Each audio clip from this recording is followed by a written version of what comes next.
Hello and welcome to the Run Testers. My name's Nick. In this video we're going to be comparing the Hoka Skyflow to the Hoka Clifton 10.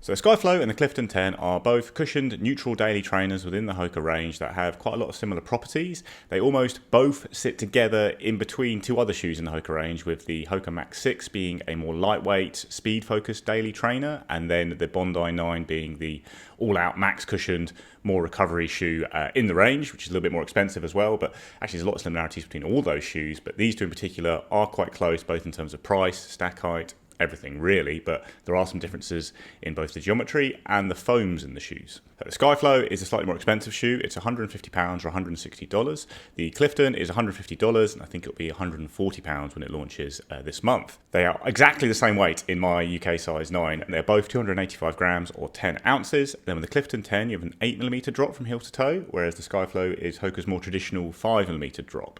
Nearly all the shoes in the Hoka range actually have a 5mm drop, as did every past model of the Clifton, but it's gone up to 8mm with the new version as something a little bit different. In terms of stack height, the Clifton has the slightly higher stack height of the two shoes. It's 42mm at the heel in the men's shoe, whereas the Skyflow is 40mm at the heel, although given the difference in drop, that actually means you get a little bit more cushioning under the forefoot of the Skyflow. So when it comes to the design of the two shoes, you've got a jacquard mesh upper with the Hoka Clifton 10. You've got quite a lot of padding around the heel and on the tongue of the shoe there. And then you have what Hoka calls its rear foot active foot frame, which is basically a series of features around the back of the shoe to add stability, including an internal heel counter, sidewalls of foam, that kind of thing. Which means it's naturally quite a stable shoe, which is also the case for the Skyflow. Both of them aren't too wobbly at all underfoot, partly because they've got fairly firm foams in the midsole. And speaking of midsole foams, you've got a compression molded EVA foam in the Hoka Clifton 10, which differs from the supercritical EVA in the Skyflow. That's one of the big differences between the two shoes. And then you've got a dual abrasion rubber outsole, pretty good coverage on the forefoot and heel there with this kind of pod system that Hoka uses. Then with the Skyflow, you've got a creel jacquard upper. Again, lots of padding around the tongue, probably even more padding than on the Clifton, I would say. And you also got an internal heel counter, sidewalls of foam on this shoe as well. So it's also a pretty stable shoe all round. Then, like I say, you've got a supercritical EVA foam in the midsole. This is the foam that Hoka now uses across most of its cushion shoes. The Bondi 9 has it, and the Max 6 has it. And it's a slightly, it's a nitrogen-infused foam. It's a bit lighter and poppier than the standard EVA you have on the Hoka Clifton 10. But I would say, before we go into the run test, the difference in these foams isn't quite as drastic as you might think looking at it on paper. Then you've got rubber outsole again with similar coverage, probably a little bit more coverage on the Skyflow, I would say, than on the Clifton. I think maybe got a little bit more rubber here, slightly more padding in the upper, which maybe explains why it's the same weight as the Hoka Clifton 10, despite the fact I think you've got a slightly lighter foam in the midsole of the Skyflow. When it comes to fit of the two shoes, I've got my usual UK 9, US 9.5 for Hoka. It's a size I've used across the Hoka range for many years, and both shoes fit me very well. I have quite a narrow foot, which means I tend to get on very well with Hoka shoes because they are quite narrow in general. I think there are wider fits available for both of these shoes if you need that, and it's not the most roomy upper in terms of width, but it hasn't been too bad for me at all. But like I say, I do have a narrow foot, so it's not always easy for me to tell. Got a really comfortable hold around the heel and midfoot on the shoe. There is a lot of padding on the tongue, so if you're someone who's running in hotter countries, you might notice that a bit in a negative way. It might get a little bit hot at the back of the shoe there, but it's nice and breathable around the toes. And yeah, all round, I would stick to your normal size. I had a really good fit with the Hoka Clifton 10 and Skyflow. On to the run test then, and I've used both of these shoes for around 70k of running, using them for a mix of daily training runs, so that's just some flat out easy stuff. I've done a long run in both shoes, and I've also done progression runs where I move from an easy to a steady pace. So I've not done anything in terms of flat out speed work in the shoes. I view these much more as daily trainers that would be picking up those easy and steady miles and long runs, that kind of thing. Just your workhorse shoe that pick up a variety of runs throughout the week, and both of them do a pretty solid job of that, I would say. They can both handle that range of pace as well, and if you are someone who's maybe a newer runner or someone who just wants one shoe in the rotation to be quite a cushion shoe, they can both do a bit more speedy stuff as well and would be a fairly solid option for a first marathon or something like that as well, because they're both pretty cushioned but not too heavy. But for me, yeah, like I say, they sit more at the easy end of a rotation, and I'd pair a speedier shoe like the Hoka Max X2 with them to cover off faster training sessions. So there's lots of similar elements between the two shoes, as you'd expect from two Hoka cushion shoes, but there are differences within the ride, both because of the geometry and the foams in the shoes. I'd say the Skyflow feels just a bit stiffer than the Clifton all round, and it's got a slightly faster transition, and the foam is actually a little bit firmer, which is interesting because When I compared the Bondi to the Clifton recently, the supercritical foam in the Bondi to me feels a bit softer than the compression molded EVA foam in the Clifton.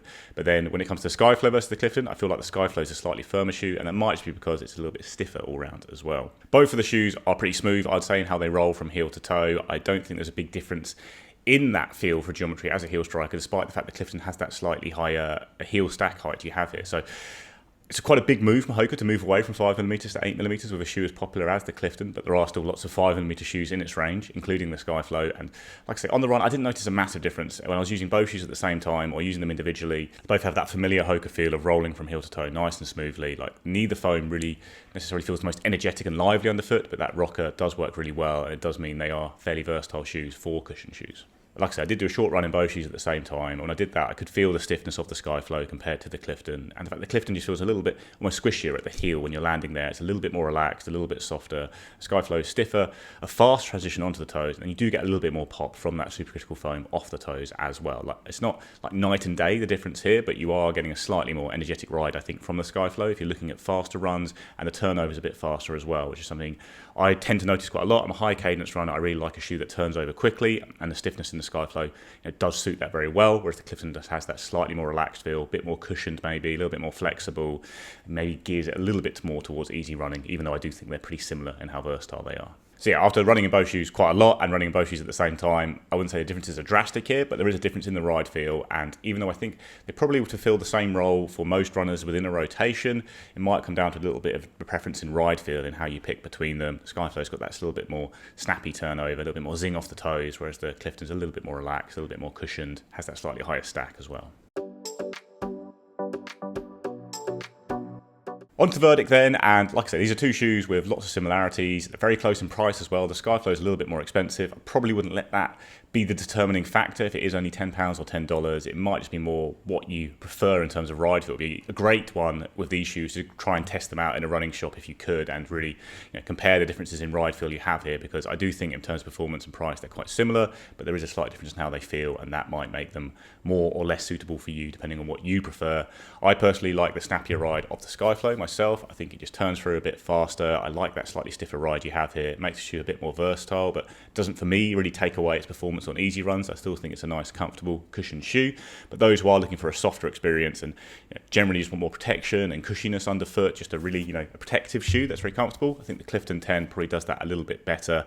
It has that slightly softer feel at the heel. The higher drop maybe helps with rolling through, although I didn't notice that too much. And while I don't think it's maybe quite as snappy off the toes as the Skyflow, it is still a pretty versatile shoe in a similar vein. Like I say, cushioned daily trainers that can do faster runs, but at best used, I think, for kind of easy, steady stuff, long runs, that kind of thing. I wouldn't be looking at picking up both of these shoes for sure, because there is so much overlap in their performance. Skyflow, I think, almost works as a slightly different successor to the Clifton 9. So when the Clifton 10 is quite similar to the Clifton 9, but you have got the higher drop here. I think if you're looking for more of an upgrade on the Clifton 9, I think the Skyflow offers that with that new foam in there, which does give it that slightly snappier feel.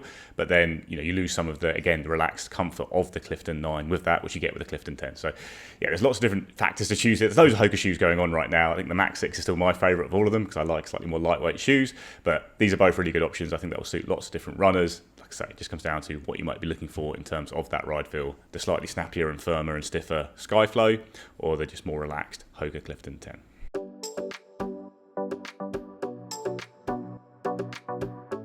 That's a comparison of the Hoka Clifton 10 and the Hoka Skyflow. Let us know what you think in the comments below. Please do like and subscribe, ring the little bell, and we will see you next time.